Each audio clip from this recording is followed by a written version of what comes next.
नायरा का यूँ गले लगना कहीं न कहीं आदिश को भी सुकून का एहसास करा रहा था।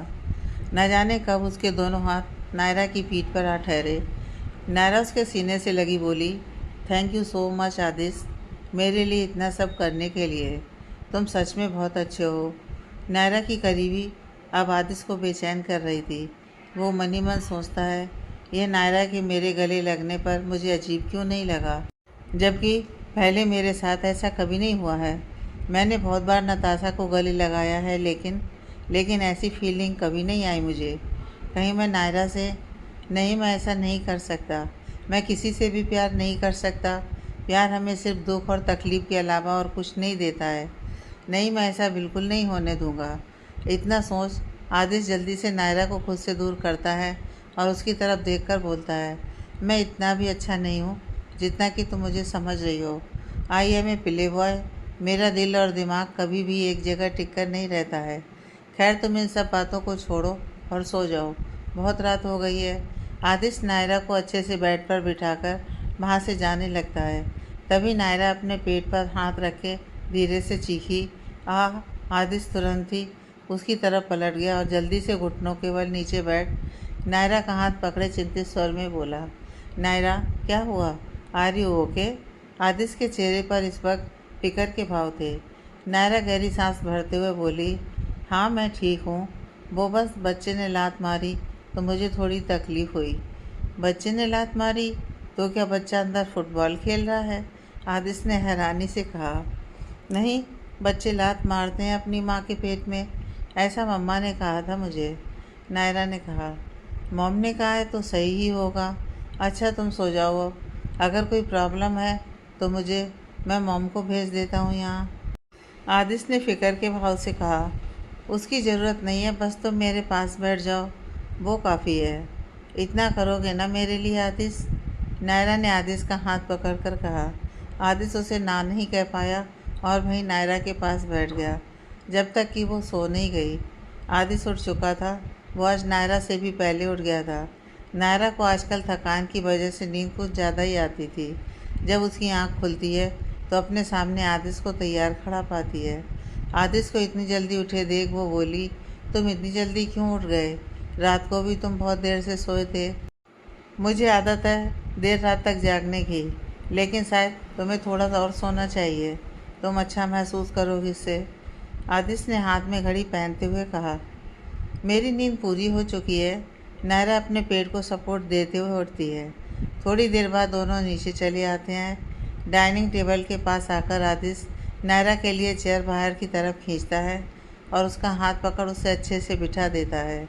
ये सब देख सभी के चेहरे पर मुस्कुराहट आ जाती है। नाश्ता कर आदिश कोर्ट के लिए निकल जाता है। कोर्ट पहुंचकर जब वो अपने चैम्बर में आता है तो देखता है कि वहाँ पहले से ही मुकुल और नताशा डेरा डाले बैठे हुए हैं। आदिश अपने हाथ में मौजूद कोट को चेयर के ऊपर डालते हुए बोला, तुम दोनों को कोई काम नहीं क्या? जब देखो तब मेरे चैम्बर में चले आते हो। काम तो बहुत है, लेकिन बस सुबह सुबह तुम्हें देखने चली आती हूँ। तुम दिन पर दिन बहुत हैंडसम होते जा रहे हो मिस्टर आदिश गुप्ता। क्या प्रेगनेंसी ग्लो नायरा के साथ साथ तुम्हारे चेहरे पर भी आ रहा है? नताशा ने आदिश की तरफ देखते हुए कहा। शट अप, ये बोलो, काम क्या है तुम दोनों को मुझसे? अगर नहीं है तो जाओ यहाँ से, क्योंकि मुझे तो बहुत काम है। आदिश आकर अपनी जगह बैठ गया।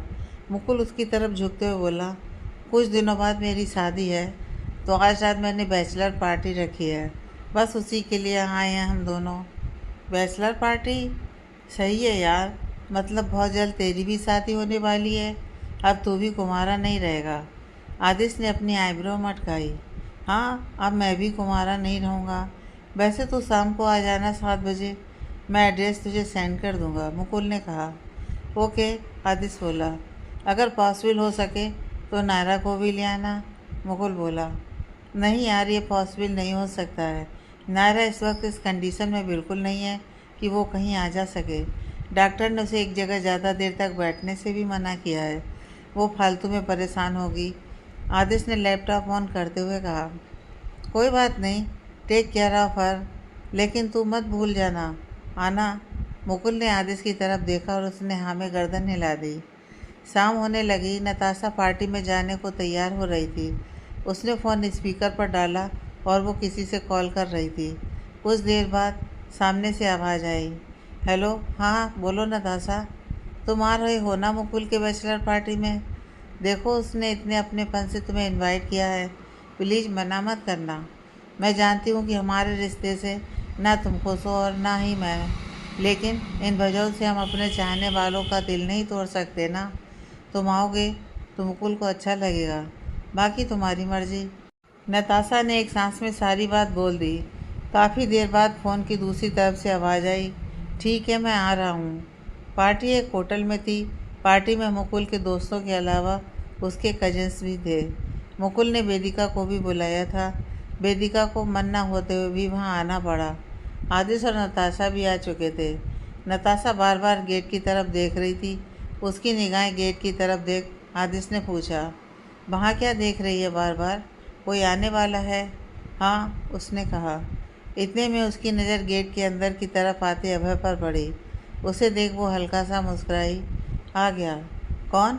आदिश ने सामने देखा और फिर आंखें सिकोड़ते हुए बोला, अभय, मतलब तुम इतनी देर से अभय का इंतज़ार कर रही थी? हाँ, नताशा ने कहा। इसका मतलब वो लड़का अभय है? आदिश ने दोबारा पूछा। हाँ, लेकिन तुम इस तरह क्यों चौंक रही हो? नताशा उसकी तरफ पलटी। नहीं तो मैं क्यों चौंकूंगी? मैं तो बस ये देखकर हैरान हूँ कि दुनिया कितनी छोटी है ना? आदिश ने सामने से आते हुए अभय की तरफ देखा। तुम कहना क्या चाहती हो? नताशा ने उसकी तरफ देखा। अभय नायरा का भाई है, आदिश बोला। क्या? सच में? नताशा को हैरानी हुई। वो इससे आगे कुछ बोलती उससे पहले ही अभय वहाँ आ गया। आदिश को वहाँ देख वो अपना हाथ आगे बढ़ाते हुए बोला, हेलो आदिश, कैसे हो? I am good. आदिश ने मुस्कुराते हुए उसे हाथ मिलाया। भाई, नताशा उससे पूछ बैठी, अभय, क्या तुम आदिश की वाइफ नायरा के भाई हो? हाँ, अभय ने सिर्फ इतना कहा। ओह अच्छा, मुझे तो आज ही पता चला, और वो भी आदिश से। नताशा उसकी तरफ देख हल्का सा मुस्कुराई। इतने में वहाँ मुकुल आ जाता है। उसके साथ वेदिका भी थी। वेदिका को वहाँ देख अभय की नज़रें उस पर ठहर सी गईं। ब्लैक गाउन में वो बहुत ही खूबसूरत लग रही थी। अभय उसे यहाँ देख हैरान भी था, क्योंकि वो जानता था कि मुकुल की शादी वेदिका से ही होने वाली है। वहीं वेदिका भी अभय को वहाँ देख हैरान थी। मुकुल और नताशा दोनों ही एक दूसरे को आपस में इंट्रोड्यूस करवाते हुए बोले, अभय, ये है वेदिका, मेरी होने वाली वाइफ, और वेदिका ये अभय है जिससे डैड मेरी शादी फिक्स करना चाहते हैं। नताशा ने कहा। दोनों ही एक दूसरे को अपलक देखने लगते हैं। प्यार दोनों तरफ ही था, मगर एक पछतावे के कारण नहीं बोल पा रहा था और दूसरा अपने ईगो के कारण। लेकिन दर्द दोनों के दिल में उठता है, जिसे शायद ही ब्याह किया जाए। पार्टी शुरू होती है। मुकुल आदिश और अभय को ड्रिंक ऑफर करता है। अभय नहीं पीता था तो उसने साफ साफ मना कर दिया, लेकिन आदिश के मना करने पर मुकुल को हैरानी हुई। भाई, तू कब से पंडित बन गया? रोज़ बार में जाकर पीने वाला आज मेरी बैचलर पार्टी में पीने से मना कर रहा है। क्या हुआ? तेरी तबीयत तो ठीक है ना भाई? मेरी तबीयत बिल्कुल ठीक है, और मैंने कब कहा कि मैंने पीना छोड़ दिया है? मैं फ़िलहाल नहीं पी रहा हूँ, क्योंकि नायरा को वाइन की स्मेल से सगोफेशन होने लगती है और उसे उल्टी जैसा महसूस होने लगता है। अब इस हालत में मैं उसे परेशान नहीं करना चाहता हूँ। उसे ऑलरेडी कितनी तकलीफ़ होती है, उठने में, बैठने में, सोने में कितनी परेशानी होती है, वो तुम्हें पता भी है इस बात का। इसलिए मैं नहीं पीऊँगा। आदिश की आवाज़ में गहराई और नायरा की फ़िक्र दोनों थी। आदिश की आवाज़ थोड़ी लाउड होती देख मुकुल ने उसका कंधा सहलाया। Okay bro, just relax. ठीक है, मत पियो, कोई बात नहीं है। अभय आदिश की तरफ देख मन ही मन मुस्कराया। शायद हबी खुद नायरा के लिए ऐसा हमसफ़र नहीं ढूंढ पाते जो कि भगवान ने खुद उसके लिए ढूंढा है। नताशा के साथ खड़ी वेदिका की निगाहें इस वक्त अभय पर थीं। ठीक उसी वक्त अभय की नज़रें भी उससे जा मिलती है। दोनों एक दूसरे की आंखों में देख रहे थे। कहना बहुत कुछ था दोनों को ही एक दूसरे से, मगर सब दोनों के ही पास नहीं थे। अभय दूर से ही वेदिका की आंखों में देखते हुए मन ही मन बोला, बहुत कुछ कहना था तुमसे, मगर मैंने शायद देर कर दी। अब तुम अपनी लाइफ में बहुत आगे बढ़ चुकी हो। कुछ दिनों बाद तुम्हारी शादी है। मैं भगवान से प्रार्थना करूँगा कि तुम्हें दुनिया की हर खुशी मिले। बाकी मेरा क्या है, मैंने सिर्फ तुम्ही से प्यार किया और सारी ज़िंदगी सिर्फ तुम्ही से करता रहूँगा। मेरी ज़िंदगी में तुम्हारी जगह कोई नहीं ले सकता है वेदिका, ना आज और ना ही कभी कल। वेदिका भी उसकी आंखों में देखते हुए जैसे उसका मन पढ़ने की कोशिश कर रही थी। तुम आज भी नहीं बदले हो अभय, आज भी तुम सूट पर गुलाब का फूल लगाते हो क्योंकि वो मुझे पसंद था। काश कि तुम वक्त रहते मुझे सब बता पाते, लेकिन कोई बात नहीं, अब तुम अपनी ज़िंदगी में आगे बढ़ चुके हो। मैं यही चाहूँगी कि तुम हमेशा खुश रहो। आदिश उन दोनों को देख रहा था। जूस का सिप भरते हुए वो खुद से बुदबुदाया, इन दोनों का कुछ चल रहा है। मुझे ऐसा क्यों लगता है जैसे कि ये दोनों एक दूसरे से प्यार करते हैं। दोनों की नज़रें एक दूसरे पर से तब हटती हैं जब मुकुल वेदिका से कुछ कहता है। अपने होश में लौटती वेदिका मुकुल की तरफ पलटी। क्या क्या कह रहे थे तुम? ड्रिंक? तुम्हारे लिए? मैंने खुद अपने हाथों से बनाई है। मुकुल ने हल्का सा मुस्कुराते हुए गिलास वेदिका में थमा दिया। वेदिका गिलास को अछूत की तरह पकड़ते हुए बोली, मुकुल तुम्हें पता है ना कि मैं ड्रिंक नहीं करती हूँ। पकड़ो इसे वापस। वो गिलास मुकुल की तरफ बढ़ाती है तो मुकुल उससे गिलास ले लेता है और उसकी तरफ देखता है। पता है मुझे कि तुम ड्रिंक नहीं करती हो, लेकिन सिर्फ आज पीने से कुछ नहीं होगा। आज हमारी बैचलर पार्टी है। कम ऑन यार, आज तो तुम कम से कम मेरे लिए थोड़ा सा ड्रिंक कर सकती हो ना। चलो मुंह खोलो अपना। मुकुल गिलास को वेदिका के होंठों से लगा देता है। तभी वेदिका को गुस्सा आता है और वो मुकुल का हाथ झटक देती है। ये क्या बदतमीजी है मुकुल, मैंने कहा ना तुमसे कि मैं ड्रिंक नहीं करती। वेदिका की आवाज़ थोड़ी तेज़ थी तो सब उस ओर देखने लगे। ये देख मुकुल को गुस्सा आ गया और वो पास से गुजरते वेटर से गिलास उठा, उसे ज़बरदस्ती वेदिका के होठों से लगाते हुए बेरुखी से बोला, पीना तो तुम्हें आज पड़ेगा। मुकुल ज़बरदस्ती वेदिका को शराब पिलाने लगता है, जिससे कि शराब उसके कपड़ों पर गिर जाती है। अभय से यह सब बर्दाश्त नहीं होता है तो वो तेज़ी से मुकुल की तरफ आता है और वेदिका का हाथ पकड़ उसे अपने पीछे करते हुए सख्ती से बोला, ये क्या कर रहे हो मुकुल? जब वेदिका ने मना किया है ड्रिंक करने से तो फिर उसके साथ ज़बरदस्ती क्यों कर रहे हो? समझ में नहीं आता तुम्हें एक बार का कहा। मुकुल हैरानी से अभय को देखता है। तुम होते कौन हो हमारे बीच में बोलने वाले? मैं कोई नहीं हूँ तुम दोनों के बीच में बोलने वाला, लेकिन मैं ये बिल्कुल भी बर्दाश्त नहीं करूँगा कि तुम वेदिका की यूँ डिसरिस्पेक्ट करो। अभय के माथे की नसें तनाई। वो मेरी होने वाली वाइफ है, मैं चाहे उसके साथ जो करूँ। तुम्हें क्या है उससे? मुकुल ने गुस्से से कहा। वाइफ है, तुम्हारी नौकर नहीं, अभय ने उसे घूरते हुए कहा। वेदिका इस वक्त अभय के पीछे खड़ी थी। मुकुल उसे अपनी तरफ आने का इशारा करता है। वेदिका इस तरफ आओ। वेदिका उस तरफ आने की बजाय अभय के कोट को कसकर पकड़ लेती है। तुमने सुना नहीं वेदिका, मैंने क्या कहा? इस तरफ आओ, मुकुल चिल्लाया। वेदिका जब उसकी बात को अनसुनी कर देती है तो मुकुल गुस्से से उसका हाथ पकड़ उसे अपनी तरफ खींच लेता है, जिससे वेदिका का बैलेंस बिगड़ जाता है और वो नीचे गिरने को होती है। वो गिरती उससे पहले ही अभय ने उसे पकड़ लिया। वेदिका, वो वेदिका को सीधा कर गुस्से में सीधे मुकुल के कॉलर पकड़ लेता है। तुम्हारी हिम्मत कैसे हुई वेदिका के साथ ऐसा करने की? मामला बढ़ता देख आदेश आगे आया। अभय, मुकुल, क्या कर रहे हो तुम दोनों ये? मुकुल, क्या तुम अपनी ही पार्टी में अपना मजाक बनाना चाहते हो? वो तो इस लड़की ने पहले ही बना दिया है मेरा। मुकुल ने लाल आंखों से वेदिका को घूरा। इसमें वेदिका की क्या गलती है मुकुल? अगर वो ड्रिंक नहीं करना चाहती थी तो तुम क्यों उसके साथ ज़बरदस्ती कर रहे थे? आतिश ने गंभीर होकर कहा। मेरी गलती है? तुझे भी लगता है कि सब मेरी गलती है? जिस दिन से इस लड़की के साथ मेरा रिश्ता जुड़ा है ना, उस दिन से इसके नखरे सहते आ रहा हूँ मैं। मुझे ये नहीं पसंद, मुझे वो नहीं पसंद। खैर तुझे ये सब क्यों पता होगा? आखिर हर किसी को तो तेरी तरह लाइफ में सब कुछ परफेक्ट नहीं मिलता ना। तुझे हर चीज़ हमेशा परफेक्ट मिली है तो तुझे लगता है कि सिर्फ मैं ही गलत हूँ। मुकुल का गुस्सा फूट पड़ा और वो गुस्से में दनदनाते वहाँ से चला गया। आदिश को ये सब अजीब लगा क्योंकि मुकुल कभी भी उससे ऐसे बात नहीं करता था। नताशा वेदिका की तरफ आती है। तुम ठीक हो ना वेदिका? पता नहीं आज ये मुकुल को हो क्या गया है। तुम चलो, मैं तुम्हें घर छोड़ देती हूँ। नताशा, मैंने तुम्हें बताया था ना कि मैं किसी लड़की से प्यार करता था। वो लड़की वेदिका ही है, अभय ने बिना किसी भाव के कहा। नताशा ये सुन थोड़ी हैरान तो हुई, लेकिन फिर वो नॉर्मल होते हुए बोली, मुझे ये जानकर बिल्कुल भी बुरा नहीं लगा, क्योंकि मैं तुमसे प्यार नहीं करती हूँ। मुझे बस तुम अच्छे इंसान लगे, इसलिए मैंने डैड को हाँ कर दी थी। बाय द वे, वेदिका को घर छोड़ देना। नताशा वहाँ से चली गई। आदिश भी वहाँ से चला गया। अब वहाँ सिर्फ वेदिका और अभय थे। अभय वेदिका को संभाले उसे बाहर गाड़ी की तरफ लेकर आता है। वो अपना कोट उतारकर वेदिका के कंधे पर डालते हुए बोला, वेदिका। वेदिका का सब्र अब जवाब दे चुका था। वो रोते हुए अभय के सीने से आ लगी। उसके आंसुओं की गर्माहट अभय को अपने सीने पर महसूस हुई। वो वेदिका को अपनी बाहों में भरकर उसका सिर सहलाते हुए बोला, वेदिका रोना बंद करो।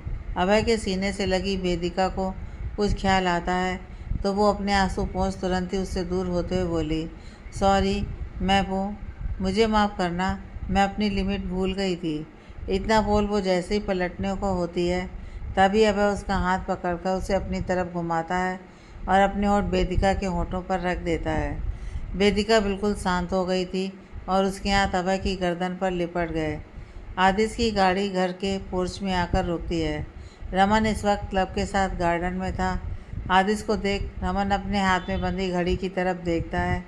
अभी तो सिर्फ 9 बजे हैं, ये इतनी जल्दी घर कैसे आ गया आज पार्टी से। आदिश गाड़ी लॉक कर जैसे ही आगे बढ़ने को होता है तभी रमन उसे आवाज़ लगाता है, आदिश पीछे मुड़ता है, भाई आप सोए नहीं अभी तक? फ़िलहाल सोने का टाइम नहीं हुआ मेरा, तू आज जल्दी घर आया है इसलिए तुझे ऐसा लग रहा है, रमन ने कहा। रमन की बात सुन आदिश अपने हाथ की तरफ देखता है जहाँ घड़ी में 9 बजकर कुछ मिनट ही हुए थे। ये देख आदिश गहरी सांस भरते हुए अपना कोट उठाते हुए रमन की तरफ चला आता है।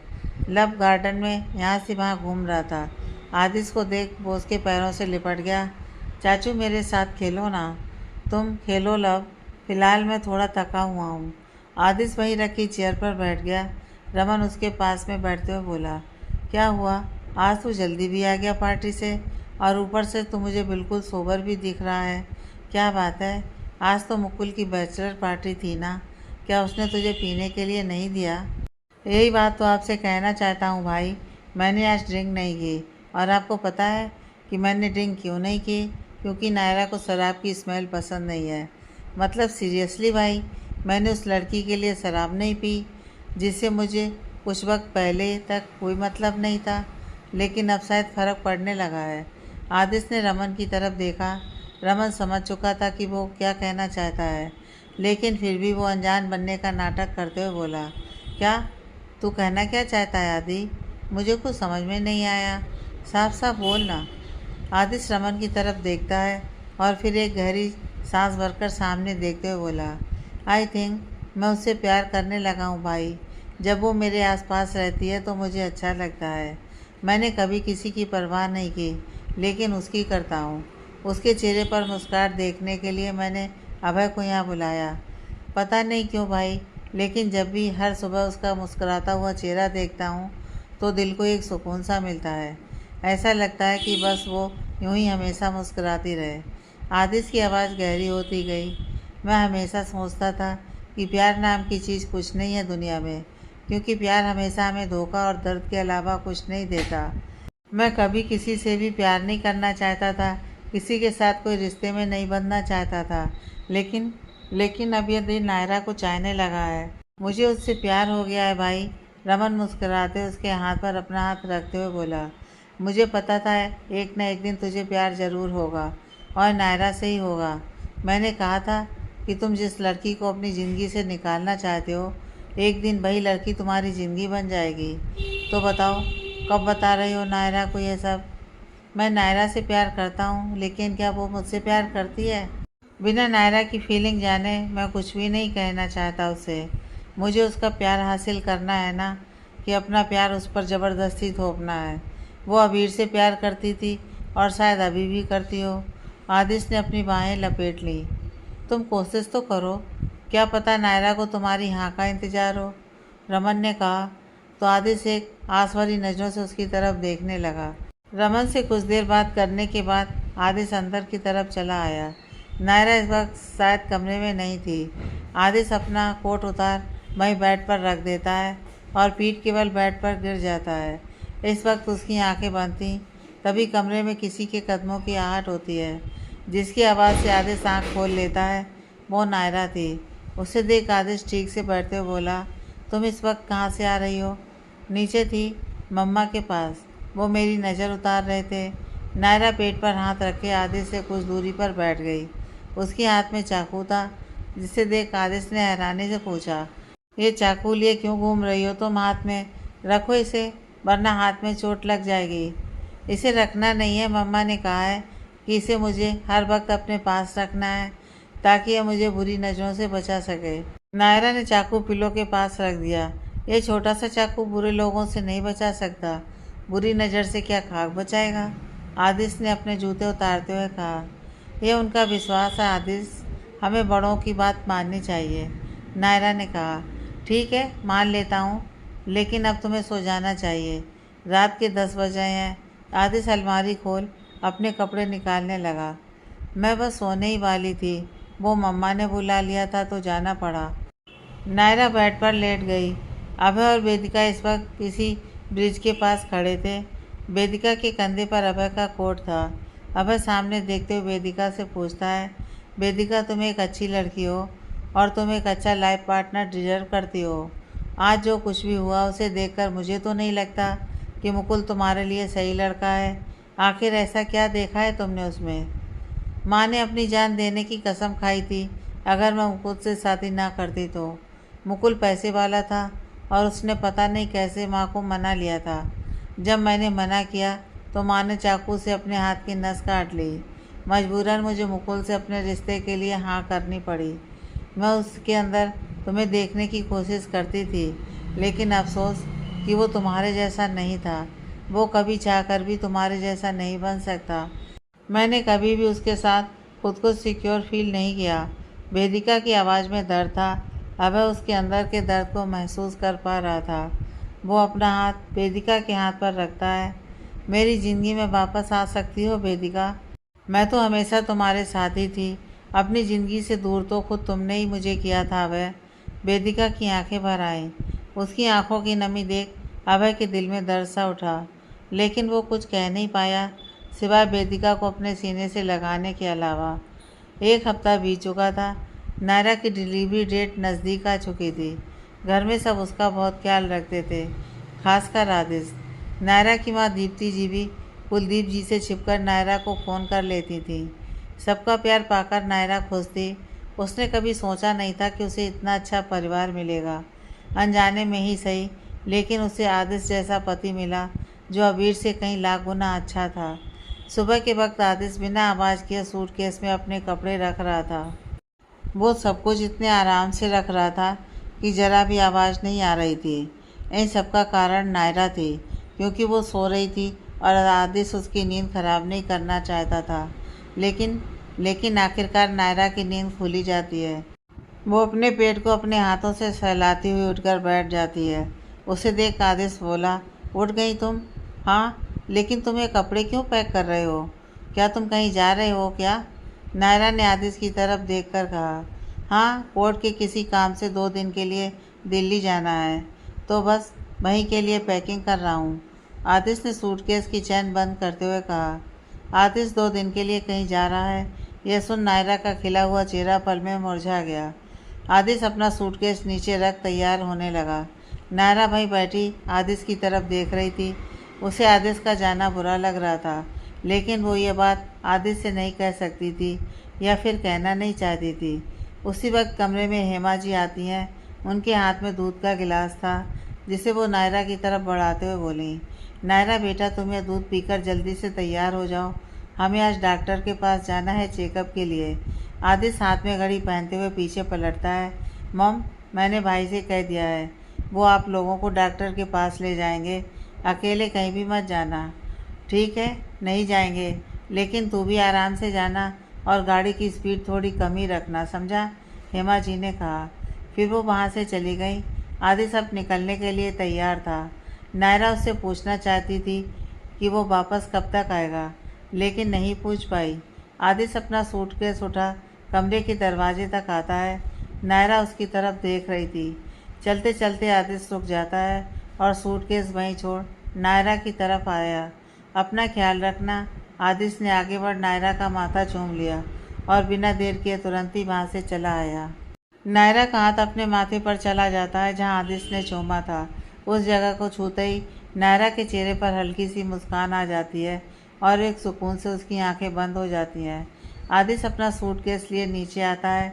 रमन को देख वो उससे बोला, भाई नायरा को डॉक्टर के पास चेकअप के लिए लेकर जाना है तो आप ले जाना और प्लीज़ ध्यान से लेकर जाना। मुझे पता है मम्मा ने बता दिया था, तू आराम से जा। मैं तेरी नायरा का ख्याल रखूँगा और उसे बड़े ध्यान से हॉस्पिटल लेकर जाऊँगा, ओके। रमन ने मुस्कुराते उसका कंधा सहलाया। आदिश अपना सिर खुजाते हुए बोला, कुछ ज़्यादा हो गया शायद। ओके बाय, मैं चलता हूँ, ध्यान से जाना, रमन ने कहा। आदिश उसे थम्सअप किया और बाहर की तरफ चला आया। गाड़ी की डिग्गी में सूटकेस रख वो जैसे ही अंदर बैठने को होता है तभी उसकी नज़र बालकनी में खड़ी नायरा की तरफ जाती है। उसे देख उसने अपनी आईब्रो को चढ़ाया तो नायरा ने नामे गर्दन हिला दी। फिर वो उसे बाय करने लगी। यह देख आदिश हल्का सा मुस्कुराया और फिर गाड़ी में बैठ वहाँ से निकल गया। गाड़ी के वहाँ से ओझल हो जाने तक नायरा वहीं खड़ी रही थी। वेदिका अपने कमरे में बैठी कुछ सोच रही थी। काफ़ी देर सोच विचार के बाद वो खुद से बोली, बस अब बहुत हुआ। मैं ज़बरदस्ती मुकुल के साथ किसी रिश्ते में नहीं बन सकती। मैं अभय से प्यार करती हूँ और शादी भी उसी से ही करूँगी। मैं आज साफ साफ माँ को सब बोल दूँगी और मुकुल को भी। खुद से इतना बोल वेदिका कमरे से बाहर आती है। इस वक्त उसके मम्मी पापा नाश्ता कर रहे थे। वेदिका को देख उसकी माँ बोली, बेदू आजा, तू भी नाश्ता कर ले। मैं नाश्ता बाद में करूँगी, पहले मुझे आप दोनों से कुछ कहना है। वेदिका ने दोनों की तरफ देखा। ऐसा क्या कहना चाहती हो तुम जो तुझे इतना सब्र भी नहीं? वेदिका की माँ ने खाते हुए पूछा। नहीं है मुझ में सब्र अब माँ, बहुत सब्र किया मैंने, लेकिन अब और नहीं। मैं उस मुकुल से शादी नहीं करूँगी और मैं यह बात आज उसे बताने जा रही हूँ। आपसे हाथ जोड़कर निवेदन है कि पिछली बार की तरह इस बार कोई बखेड़ा मत खड़ा कीजिए। मुझे अपनी ज़िंदगी अपने हिसाब से जीने दीजिए। मुझ पर अपने फैसले थोपना बंद कीजिए अब आप। वेदिका की आवाज़ थोड़ी ऊंची थी। उसकी बात सुनकर उसकी माँ के हाथ खाते हुए रुक गए और वो गुस्से भरी नज़रों से वेदिका को घूरने लगी। फिर वो उठकर वेदिका की तरफ आई। क्या कहा तूने? ज़रा एक बार फिर से कहना तो। कुछ ज़्यादा ही नहीं चलने लगी तेरी जबान? अरे वो शुक्र मना कि मुकुल जैसा भला लड़का तुझसे शादी करने को तैयार हो गया, वरना ऐसी लड़की से कौन शादी करना चाहता है जिसकी सगाई इतने बड़े परिवार के लड़के से टूटी हो। सबको तो तुझमें ही कमियां नज़र आएंगी ना, इसलिए चुपचाप होकर जो मैं कह रही हूँ। ज़्यादा जबान चलाई ना तो क्या कर लेंगी आप? जान से मार देंगी मुझे तो मार दीजिए ना, कम से कम सुकून से मर तो पाऊँगी, क्योंकि ज़िंदगी तो वैसे भी जहन्नुम बना रखी है आपने मेरी। आपके लिए मैं आपकी बेटी नहीं बल्कि कोई खिलौना हूँ जिसे आप जैसे चाहें वैसे नचाती हैं। लेकिन अब और नहीं, मैं आज ही सब ख़त्म कर दूँगी। मैं मुकुल को बता दूँगी कि मैं उससे शादी नहीं करना चाहती। वेदिका की आंखों में गुस्से के साथ साथ नमी उतर आई। उसकी माँ गुस्से से तिलमिला उठी। क्या कहा तूने? शादी करेगी? मेरे जीते जी तो ऐसा बिल्कुल नहीं होगा।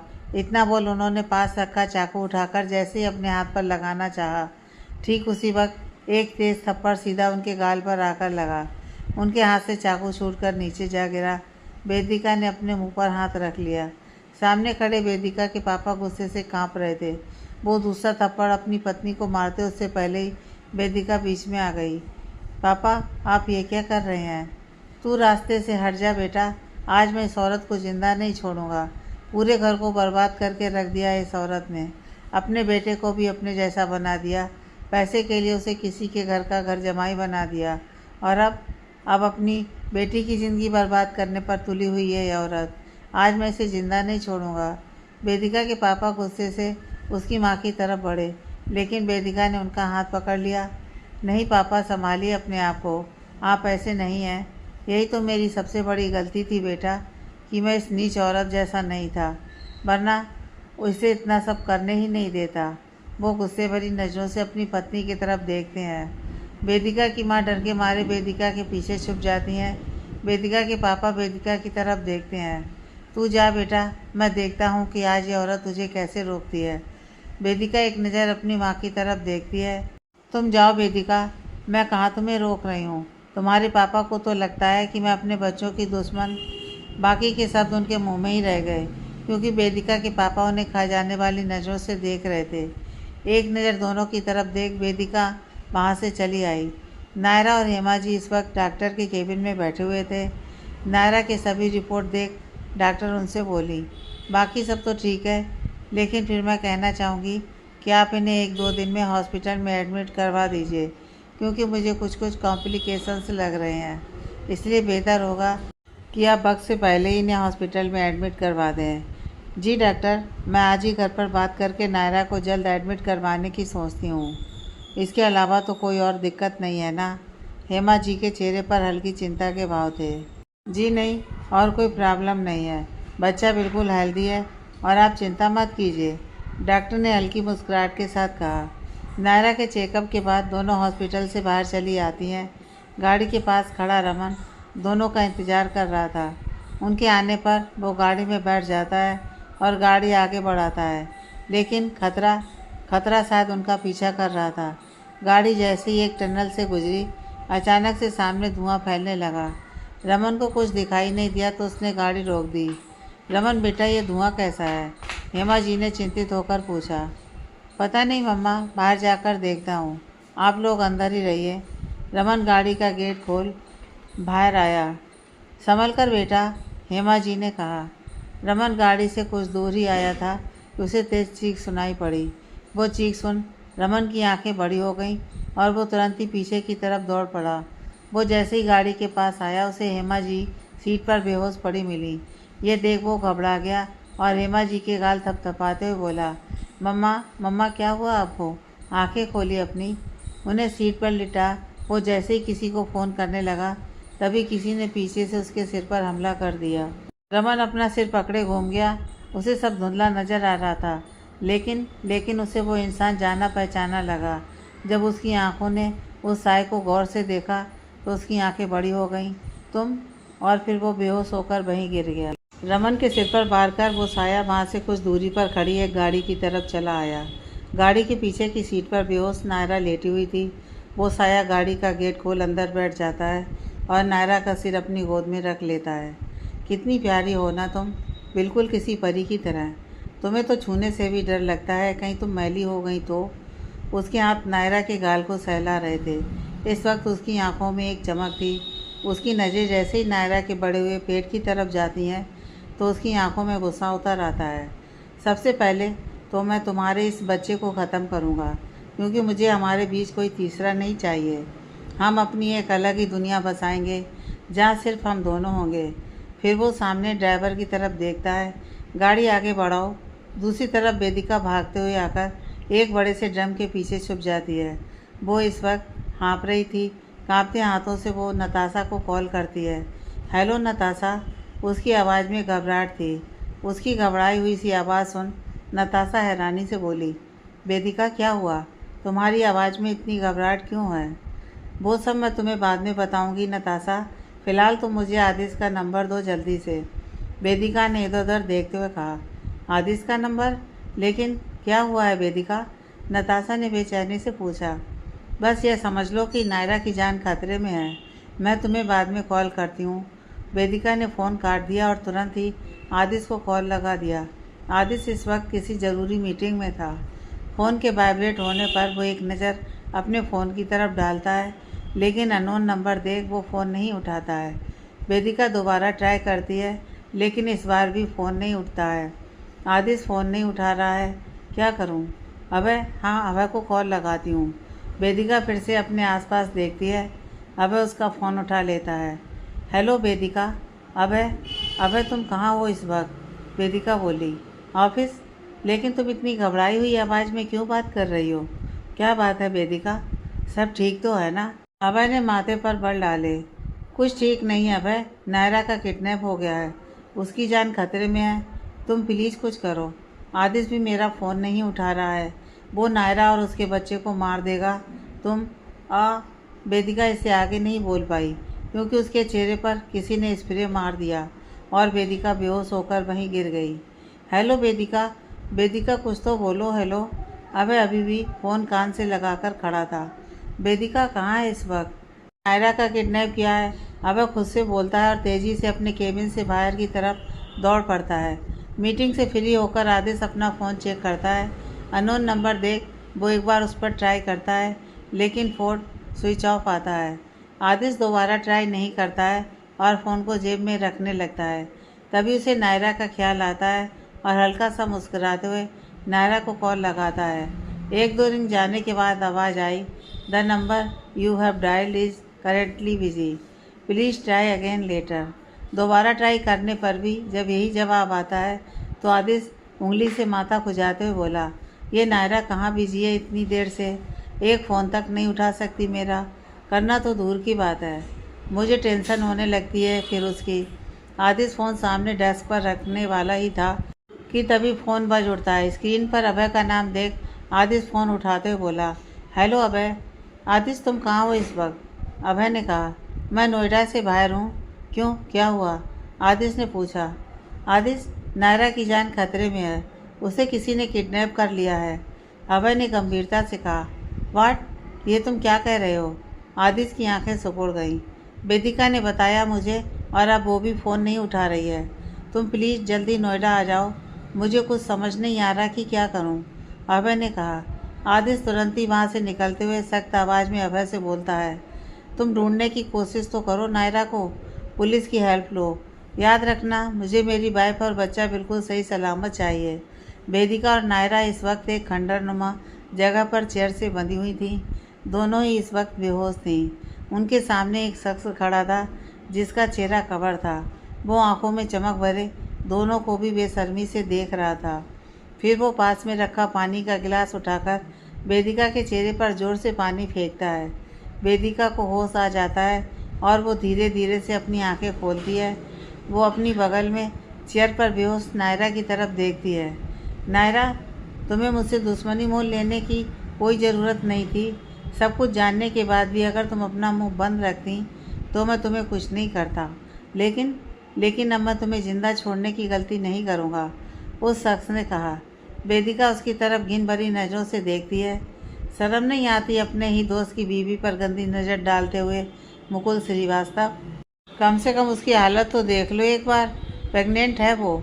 मुकुल अपने चेहरे से मास्क हटा देता है और ज़ोर ज़ोर से हंसने लगता है।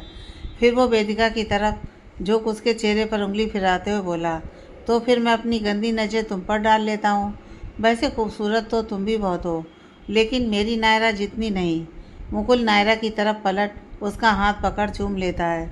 वेदिका ये देख गुस्से में उसे लात मारते हुए चीखी, हरामजादे, दूर हट नायरा से। अगर आदिश या अभय में से कोई भी यहाँ आ गया ना तो तू जिंदा नहीं बचेगा। मुकुल गुस्से भरी नज़रों से वेदिका की तरफ देखता है और उसकी चेयर को एक जोरदार लात मारता है, जिससे कि वेदिका नीचे आ गिरती है। आदिश जितना हो सके उतनी तेज़ गाड़ी चलाने की कोशिश कर रहा था। साथ में वो बार बार रमन का फ़ोन भी ट्राई कर रहा था, जो कि स्विच ऑफ आ रहा था। थककर आदिश फ़ोन को गाड़ी के डैशबोर्ड पर ज़ोर से फेंक देता है। गुस्से से उसके माथे की नसें तन चुकी थीं। वो गाड़ी की स्पीड को और तेज़ करते हुए गुस्से भरे लहजे से बोला, तुम जो कोई भी हो, अगर नायरा और उसके बच्चे को कुछ हुआ ना तो जिंदा ज़मीन में गाड़ दूंगा मैं तुम्हें। नीचे गिरने की वजह से वेदिका के हाथ में नीचे पड़ा एक नुकीला पत्थर चुभ जाता है और उसके हाथ से खून बहने लगता है।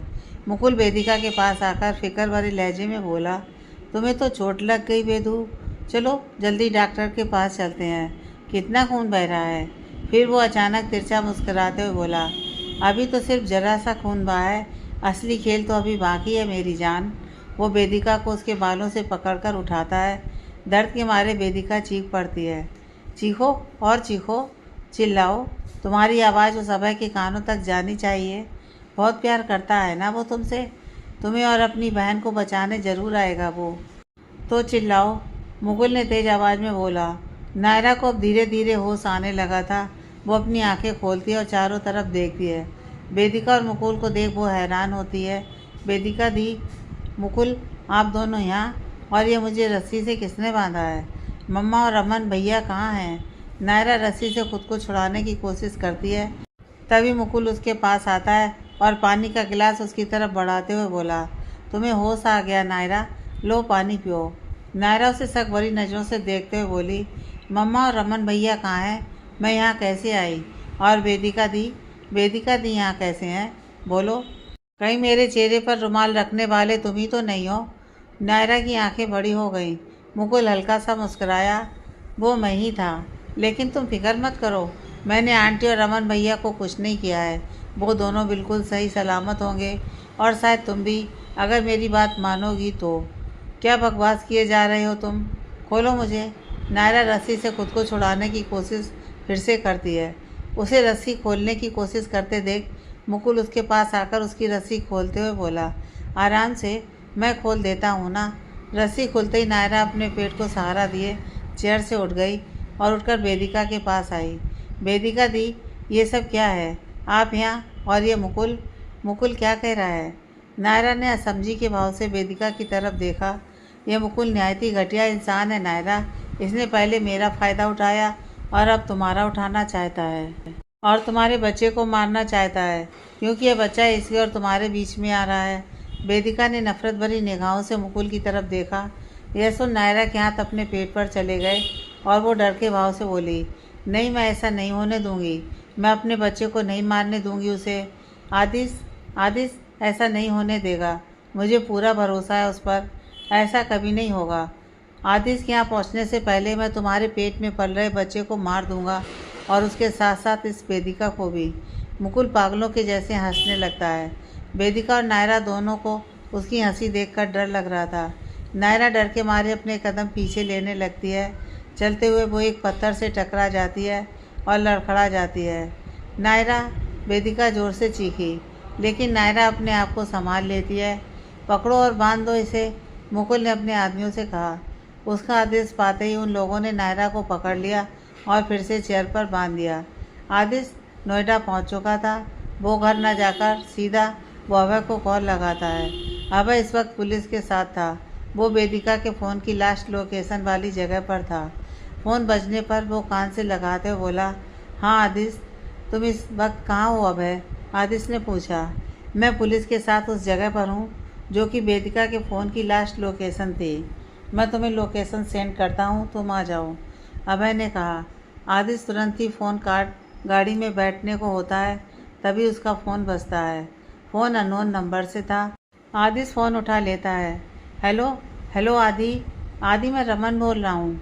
नायरा की जान खतरे में है आदि। वो मुकुल नायरा का किडनैप करके पता नहीं कहाँ ले गया है। उसने मेरे सिर पर किसी चीज़ से वार किया था और मैं बेहोश हो गया था। सॉरी आदि, मैं तेरी नायरा का ध्यान नहीं रख पाया। रमन की आवाज़ भारी थी।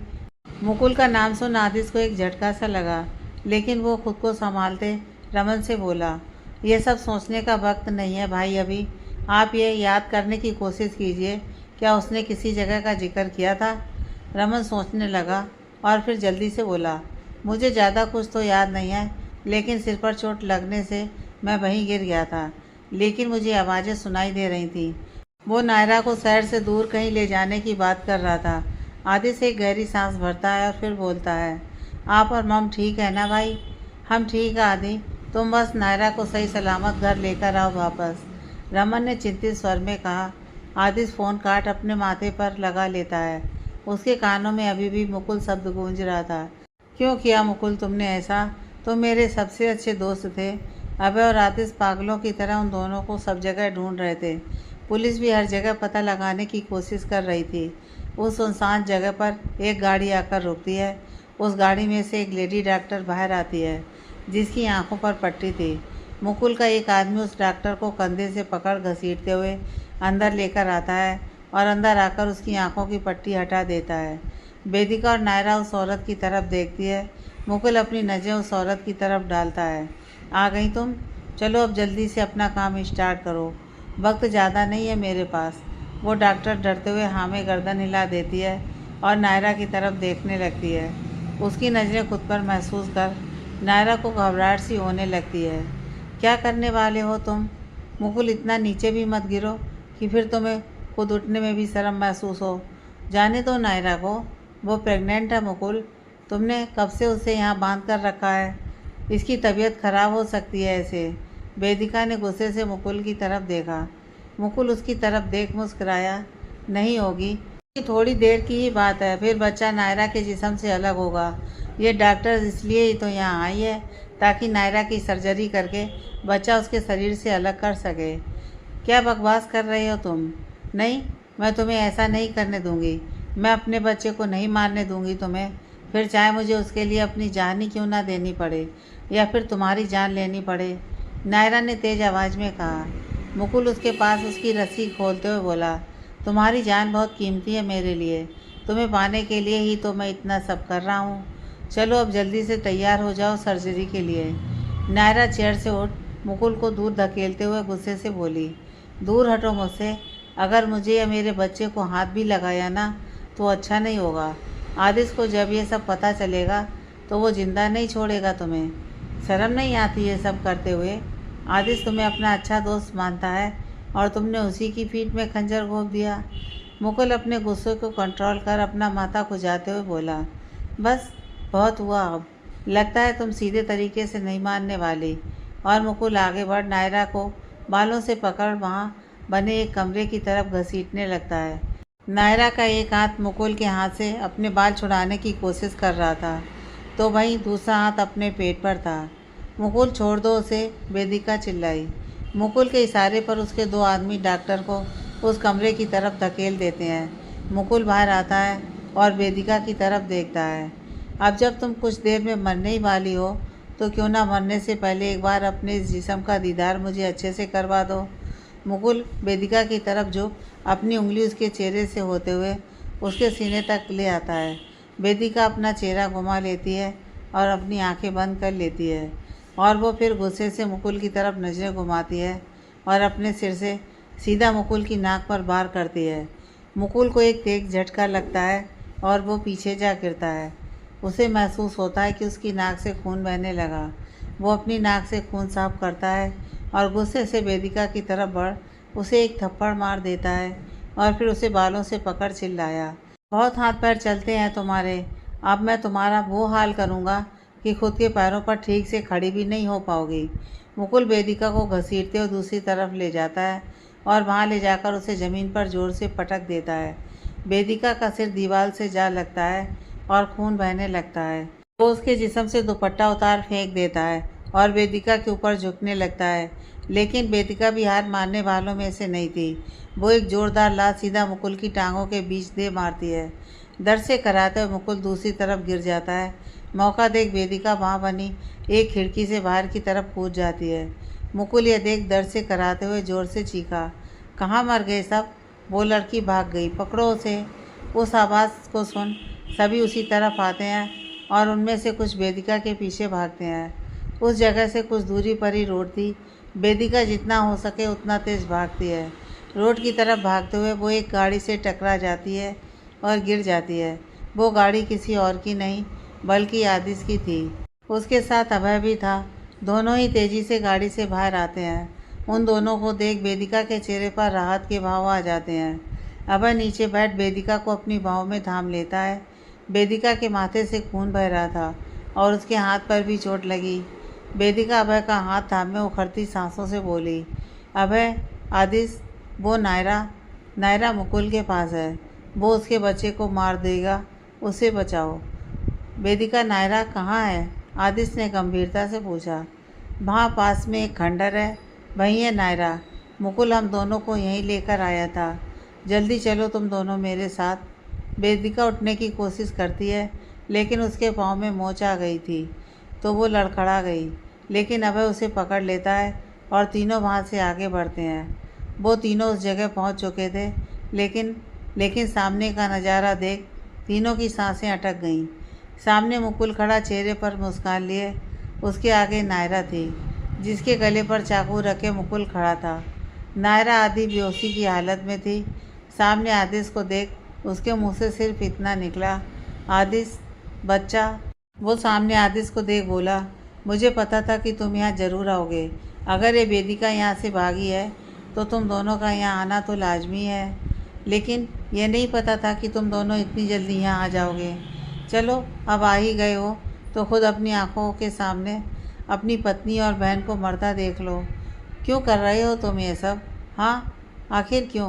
मैंने तुम्हें हमेशा अपना एक सच्चा दोस्त समझा, हमेशा अपनी फीलिंग्स तुमसे शेयर की, हमेशा तुम पर भरोसा किया, तुम्हें दोस्त से भी बढ़कर अपना भाई समझा।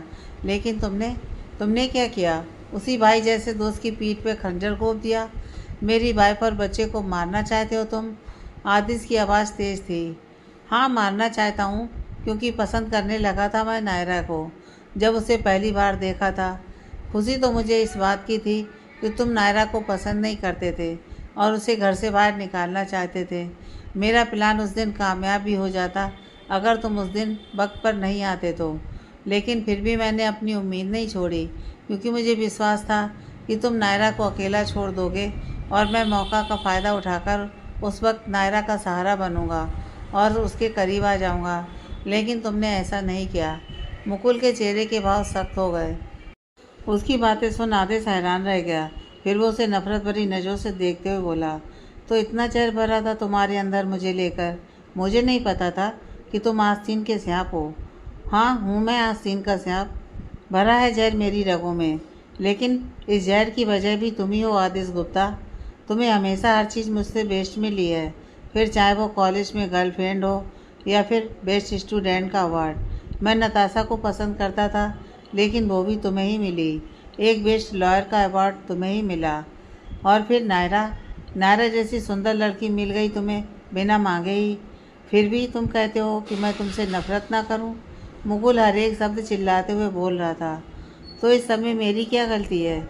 मैंने नहीं कहा था कि नताशा से मुझे प्रपोज करने के लिए। मैंने नहीं कहा था कि मुझे बेस्ट लॉयर का अवार्ड देने के लिए। और सबसे बड़ी बात, तुम इस सब में मेरी बीवी और बच्चे को क्यों घसीट रहे हो? आदिश ने आगे बढ़ते हुए कहा। वहीं रुक जाओ, वरना चाकू नायरा की गर्दन के आर पार होगा। और कौन सी बीवी बच्चे की बात कर रहे हो तुम? चलो मान लेते हैं नायरा से तुमने शादी की थी, लेकिन बच्चा वो तो तुम्हारा नहीं है। तो तुम्हें क्यों फ़र्क पड़ रहा है इस बच्चे को मारने से? मुकुल ने अपने कदम पीछे लेते हुए कहा। आदिश रुक जाओ, उसके पास नायरा है, अभय ने कहा। मैं अपनी बीवी और अपने बच्चे को कुछ नहीं होने दूंगा। आदिश ने अभय की तरफ देखा और मुकुल को अपनी गुस्से से भरी आंखों से देखते हुए आगे बढ़ने लगा। आदिश जैसे जैसे अपने कदम आगे बढ़ाता है, मुकुल वैसे वैसे अपने कदम पीछे लेने लगता है। आदिश अभय को आंखों से कुछ इशारा करता है। अभय उसका इशारा समझ जाता है। आदिश मुकुल को बातों में उलझाए आगे बढ़ जाता है। तभी अभय दूसरी तरफ से पीछे से आकर मुकुल को पकड़ लेता है और आदिश तेज़ी से आगे बढ़ नायरा को संभाल लेता है। नायरा नायरा तुम ठीक हो ना? आदिश नायरा को अपनी बाहों में पकड़ लेता है। नायरा अपनी खुलती और बंद होती आंखों से आदिश की तरफ देखती है और अपना सिर आदिश के कंधे पर रख देती है। मैं उसे अपने बच्चे को नहीं मारने दूंगी, कुछ नहीं होने दूंगी मैं अपने बच्चे को, नायरा बुदबुदाने लगती है। मुकुल अभय की पकड़ से छूटने की कोशिश करने लगता है। आदिश वेदिका को नायरा को संभालने के लिए बोलता है और ख़ुद मुकुल की तरफ बढ़ता है। वो अपना कोट उतार कर एक तरफ फेंक देता है और शर्ट की बाजू ऊपर चढ़ाते हुए मुकुल की तरफ बढ़ता है। गुस्से में वो एक तेज मुक्का सीधा मुकुल की नाक पर मारता है। साले, शर्म नहीं आई तुझे? अपने ही दोस्त की बीवी पर गंदी नज़र डालते हुए। खुद को मेरा दोस्त कहता था ना तू? ये थी तेरी दोस्ती? तेरे से अच्छा तो मैं एक दुश्मन पाल लेता। कम से कम इतना दुख तो नहीं होता मुझे। मुकुल भी आदिश को एक मुक्का जड़ देता है। दोस्त तूने समझा था, मैंने नहीं। मेरे लिए तो तू हमेशा से मेरा दुश्मन ही रहा था। मैं तुझे हमेशा से बर्बाद करना चाहता था ताकि मैं तेरी जगह एक बेस्ट लॉयर बन सकूं। तुझे शराब की आदत मैंने लगवाई, सिगरेट पीना मैंने सिखाया। तू एक प्ले बॉय था नहीं, लेकिन मैंने तुझे बना दिया। मैं रोज़ तेरी शराब में ऐसी चीज़ डालता था जिसे पीने के बाद तू खुद को कंट्रोल नहीं कर पाता था किसी लड़की के पास जाने से। आदिश को यह सुन एक झटका लगता है और उसके माथे की नसें तन जाती हैं। मुकुल, लानत है! आदिश जोर से चीखा और फिर मुकुल को लगातार मुक्के मारने लगा। ये देख, अभय बीच में आया। आदिश, ये क्या कर रहे हो? वो मर जाएगा। छोड़ इसे और नायरा को हॉस्पिटल लेकर चलो। वो इस वक्त ज़्यादा ज़रूरी है। पुलिस वाले आ गए हैं, वो देख लेंगे इसे तो। मुकुल खून से सने दांतों से मुस्कुरा रहा था। पुलिस वहां आ चुकी थी। उन्होंने मुकुल को पकड़ लिया। आदिश और मुकुल एक दूसरे की तरफ ही देख रहे थे। मुकुल चलते हुए एक नज़र वेदिका की तरफ देखता है, जिसने नायरा को संभाला हुआ था। उसे देख मुकुल के चेहरे पर शैतानी मुस्कान उभर आई। वो दोनों से पुलिस वालों से अपनी बाँह छुड़ाता है और तेज़ी से नायरा को अपनी तरफ खींच लेता है। मैं तुम्हें कभी खुश नहीं रहने दूंगा आदिश गुप्ता। और वो नायरा को वहाँ रखे एक सीमेंट से भरे ड्रम पर जोर से धक्का दे देता है। आह! नायरा चीख पड़ी।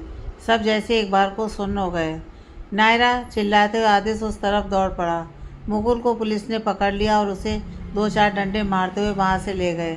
वेदिका भी जल्दी से नायरा के पास आई। उसने नायरा को संभाल लिया। नायरा का सिर वेदिका की गोद में था। नायरा दर्द से चीख पड़ी। उसके पैरों से खून बहने लगा था। आदिश और अभय ये देखकर डर गए थे। आदिश, नायरा को हॉस्पिटल लेकर चलो जल्दी, वेदिका ने घबराते हुए कहा, जबकि नायरा को इस हालत में देख आदिश के दिमाग ने काम करना बंद कर दिया था। वो नायरा के पैरों से बहते खून को देख डर गया। ये खून! आदिश, कुछ नहीं होगा नायरा को, हमें जल्दी हॉस्पिटल के लिए निकलना होगा, अभय ने आदिश को समझाते हुए कहा। आदिश नायरा को गोद में उठाता है। हालांकि इस वक्त उसके हाथ कांप रहे थे। कुछ देर बाद सभी हॉस्पिटल के ओटी वार्ड के बाहर खड़े थे। सभी के चेहरे पर इस वक्त उदासी थी। सब नायरा और बच्चे की सलामती की प्रार्थना कर रहे थे। डॉक्टर एक पेपर लेकर आदिश के पास आते हैं। वो पेपर आदिश की तरफ बढ़ाते हुए बोले, आपको इस पेपर पर अपने साइन करने होंगे। हमें आपकी वाइफ की सर्जरी करनी होगी। पेट पर चोट लगने की वजह से ब्लीडिंग काफ़ी ज़्यादा हो गई। हम रिस्क नहीं ले सकते हैं। शायद हम माँ और बच्चे में से किसी एक की जान बचा पाएँ। आप पेपर जल्दी साइन कीजिए ताकि हम आगे की प्रोसेस जल्दी शुरू करें। क्या बकवास कर रहे हैं आप? मैं ऐसे किसी भी पेपर पर साइन नहीं करूँगा। मुझे मेरी वाइफ और बच्चा दोनों बिल्कुल सही सलामत चाहिए। आप चाहते हैं मैं किसी एक की जान बचाने के लिए इन पेपर पर साइन करूं? तो ऐसा बिल्कुल नहीं होगा, समझिए आप। डॉक्टर की बात सुन आदिश का गुस्सा बढ़ गया। वो दोनों को ही नहीं खोना चाहता था। रमन उसे समझाता है, आदिश शांत हो जा। नायरा की फिक्र हम सबको है, लेकिन हॉस्पिटल के भी कुछ रूल्स हैं। प्लीज़ साइन कर दे। जितना वक्त तू यहाँ बर्बाद करेगा उतनी ही तकलीफ अंदर नायरा को होगी। हाँ बेटा, रमन ठीक कह रहा है। तू चिंता मत कर, हमारी नायरा को कुछ नहीं होगा और ना ही उसके बच्चे को। भगवान ऐसा नहीं करेंगे। साइन कर दे बेटा, दादाजी ने आदिश के कंधे पर हाथ रखते हुए कहा। उनकी बात मानते हुए आदिश कांपते हाथों से पेपर पर साइन कर देता है। पेपर लेकर डॉक्टर वहाँ से चले जाते हैं। आधा घंटा बीत चुका था, लेकिन ओटी से कोई बाहर नहीं आया था। आदिश की आंखें एक पल के लिए भी वहाँ से हटी नहीं थी। प्रेम जी, जो कि आदिश को काफ़ी देर से देख रहे थे, वो मन ही मन सोचते हैं, कभी सोचा नहीं था कि ये मेरा लापरवाह बेटा कभी किसी की इतनी परवाह करेगा। भगवान इससे इसके हिस्से की खुशियाँ मत छीनना आप। भले ही इसके बदले के दुख मुझे दे देना, लेकिन मेरे बच्चे की खुशियों को नज़र मत लगाना। दूसरी तरफ दीप्ति जी को जैसे ही अभय का पता चलता है कि नायरा इस वक्त हॉस्पिटल में है, तो वो बदहबाज सी गेट की तरफ जाने लगती हैं। उन्हें जाते देख कुलदीप जी कठोरता से बोले, सोच लो, अगर आज तुम इस घर से चली गई तो फिर दोबारा यहाँ कभी कदम मत रखना। उनकी आवाज़ सुन दीप्ति जी के कदम वहीं रुक गए। ये देख कुलदीप जी के चेहरे पर हल्की सी मुस्कान उभर आई। लेकिन वो कहते हैं ना कि माँ की ममता के आगे अच्छे अच्छे झुक जाते हैं। एक माँ अपने बच्चे की खातिर कुछ भी कर सकती है। वही हुआ आज। हमेशा खामोश रहने वाली दीप्ति जी का गुस्सा आज फूट पड़ा। वहाँ मेरी बच्ची ज़िंदगी और मौत से लड़ रही है और आप कह रहे हैं कि मैं एक बार उसे देखने भी ना जाऊं। अगर ऐसा है तो मेरी एक बात आज कान खोल कर सुन लीजिए मिस्टर कुलदीप सक्सेना। आपका यह घमंड, आपकी जिद और आपका यह स्वाभिमान एक दिन आपको ले डूबेगा। अपने स्वाभिमान की खातिर आपने अपने ही बेटे की ज़िंदगी बर्बाद कर दी। मैंने देखा है उसे हर रोज़ घुरते हुए, लेकिन वो आपसे कुछ नहीं कहता क्योंकि आपकी इज्जत करता है वो नहीं, बल्कि डरता है आपसे कुछ कहने से भी वो। कुलदीप जी बिल्कुल खामोश हो गए। दीप्ति जी ने आगे कहा, नायरा ने अपनी पसंद के लड़के से शादी कर ली तो आपने उससे रिश्ता ही तोड़ दिया। अरे कैसे बाप हैं आप, जिन्हें अपने बच्चों की खुशियों से ज़्यादा परवाह अपनी इज्जत की है। ठोकर मारती हूँ मैं ऐसी इज्जत को जहाँ मेरे बच्चे घुट घुट कर जिएँ। मुझे अपने बच्चों की परवाह है, उनकी खुशियों की परवाह है। जा रही हूँ मैं अपनी बेटी के पास और फिर कभी आपके इस राजमहल में लौटकर नहीं आऊँगी।